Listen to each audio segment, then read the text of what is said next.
ಎರಡೂ ಕಡೆ ಅವ್ರ ಪ್ರಚಾರ ಏನು ಗೊತ್ತಾ, ನನ್ನನ್ನ ಅಟ್ಯಾಕ್ ಮಾಡೋದು.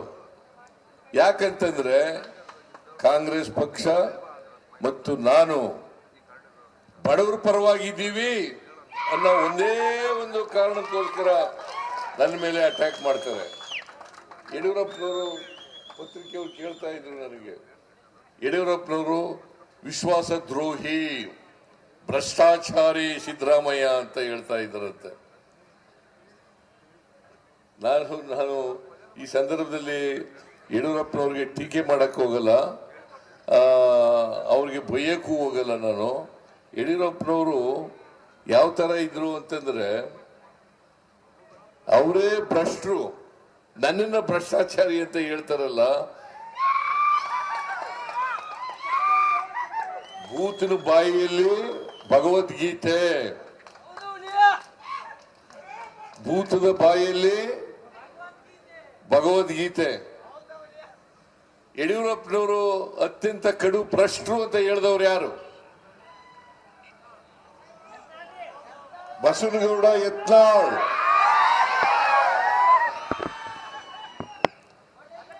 ವಿಶ್ವನಾಥ್, ನಮ್ಮ ಮೈಸೂರಿನ ವಿಶ್ವನಾಥ್, ಅವರಿಬ್ರು ಯಾವ ಪಕ್ಷದವರು?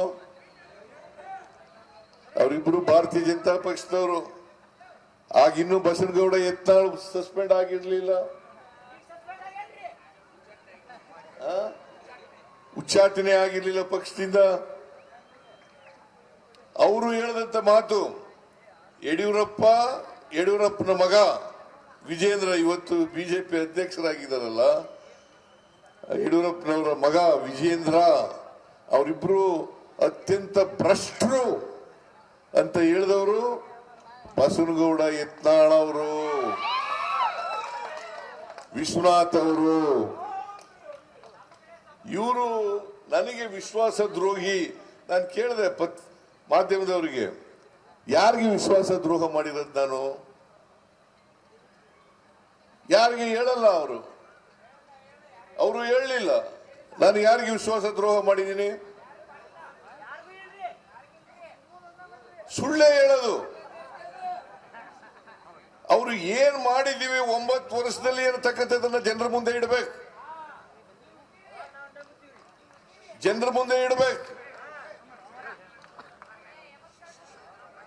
ಏನ್ ಮಾಡಿದೀವಿ ಅಂತ ಏನು ಕೇಳಲ್ಲ, ನನ್ನನ್ನ ಟೀಕೆ ಮಾಡೋದು. ಯಾಕಂತಂದ್ರೆ ಭಾರತೀಯ ಜನತಾ ಪಕ್ಷ ಇದೆಯಲ್ಲ, ಇದು ಸಂವಿಧಾನ ವಿರೋಧಿ, ಬಡವರ ವಿರೋಧಿ, ಮಹಿಳೆಯರ ವಿರೋಧಿ, ಹಿಂದುಳಿದವರ ವಿರೋಧಿ, ಅಲ್ಪಸಂಖ್ಯಾತರ ವಿರೋಧಿ, ರೈತರ ವಿರೋಧಿ, ಕಾರ್ಮಿಕರ ವಿರೋಧಿ. ಯಾವತ್ತೂ ಕೂಡ ಈ ವರ್ಗದ ಜನರ ಬಗ್ಗೆ ಕಾಳಜಿ ಇಟ್ಕೊಂಡು ಕೆಲಸ ಮಾಡಲಿಲ್ಲ.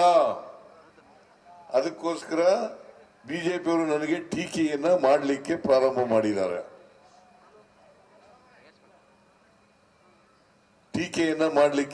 ಮಾಡಿದ್ದಾರೆ.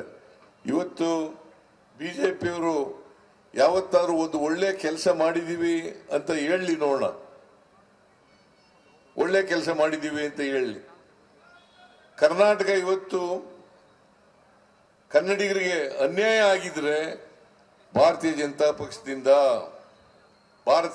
ಪಕ್ಷದ ಮೋದಿಯವರ ಸರ್ಕಾರ ಇದೆಯಲ್ಲ ಕೇಂದ್ರದಲ್ಲಿ, ಅವರ ಸರ್ಕಾರದಿಂದ ಅಂತಕ್ಕಂಥ ಮಾತುಗಳನ್ನ ತಮಗೆ ತಿಳಿಸಲಿಕ್ಕೆ ಬಯಸ್ತಾ ಇದ್ದೇನೆ. ಯಾಕೆಂತಂದ್ರೆ 6 ವರ್ಷಗಳ ಕಾಲ ಮೋದಿಯವರು 15ನೇ ಹಣಕಾಸಿನ ಆಯೋಗ, ಆ ಆಯೋಗದ ಅವಧಿನಲ್ಲಿ 6 ವರ್ಷಗಳಲ್ಲಿ ಸುಮಾರು 2 ಲಕ್ಷ ಕೋಟಿ ರೂಪಾಯಿಗಳು ನಮಗೆ ನಷ್ಟ ಆಯಿತು.